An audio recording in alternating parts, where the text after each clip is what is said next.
네, 반갑습니다. 백이나 변호사입니다. 최근 SKT가 해외 통신사였다면 유심 유출 사건으로 파산했을 것이라는 취지의 쇼츠 영상을 보고 저도 궁금증이 생겨 해외 법률 사례를 직접 찾아보았습니다. 먼저 확인된 사례는 조셉 조시 존스 사건입니다. 존스는 심스와핑 공격을 당해 비트코인 1,500개와 비트코인 캐시 6만 개, 당시 시가로 약 3,800만 달러, 한화 약 548억 원 상당의 암호화폐를 해커에게 탈취당했습니다.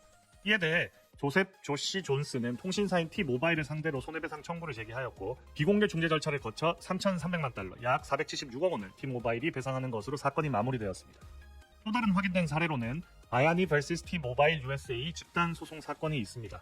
바야니는 T모바일의 부실한 고객 정보 보호로 인해 심스와핑 폐를 입었고 코인베이스 계정에서 약 2만 1,000달러, 한화 약 2,800만 원, 은행 계좌에서 약 2,700달러를 탈취당했다고 주장했습니다. 이 사건의 최종 판결은 제가 확인하지 못했으며 다만 미국 연방법원은 T모바일 측의 소송 기각 요청에 대해 바야니 측 주장인 연방통신법 위반, 컴퓨터 사기 및 남용법 위반, 워싱턴주 소비자보호법 위반 등의 주장을 인정하여 본안 심리에서 판단받아야 한다는 중간 결정을 내린 사실은 확인하였습니다. 따라서 SKT가 해외 기업이었다면 파산했을 것이라는 주장을 뒷받침할 만한 해외 사례는 확인되지 않는 것으로 보입니다. 한편 미국 FBI에 따르면 21년 심스와핑 피해는 약 6,800만 달러, 2022년은 약 7,200만 달러, 2023년은 약 4,880만 달러, 2024년은 약 2,600만 달러로 보고되었습니다. 미국은 강력한 규제와 집행을 통해 피해 규모를 점차 줄이고 있는 상황입니다.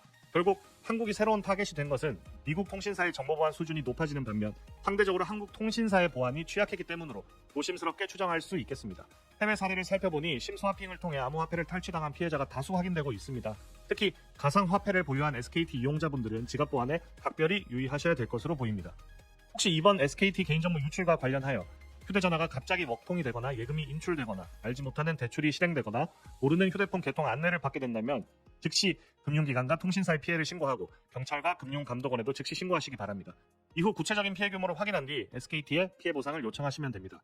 잘 아시다시피 SKT는 실제 피해 발생 시 100% 책임을 지겠다고 발표한 바 있습니다. 다만 예금 인출, 대출 발생 등의 실질적 피해가 없는 경우 단순히 정보가 유출됐다는 이유만으로 소송을 제기한다면 유심 교체 비용 이상의 손해배상 인정은 어렵다고 생각이 됩니다. 대량 유심 정보 유출 사건의 경우 소비자 입장에서 통신사 변경을 통해 SKT에 대한 실망감을 표시할 수 있고 이를 통해 2차 피해 또한 막을 수 있기 때문입니다.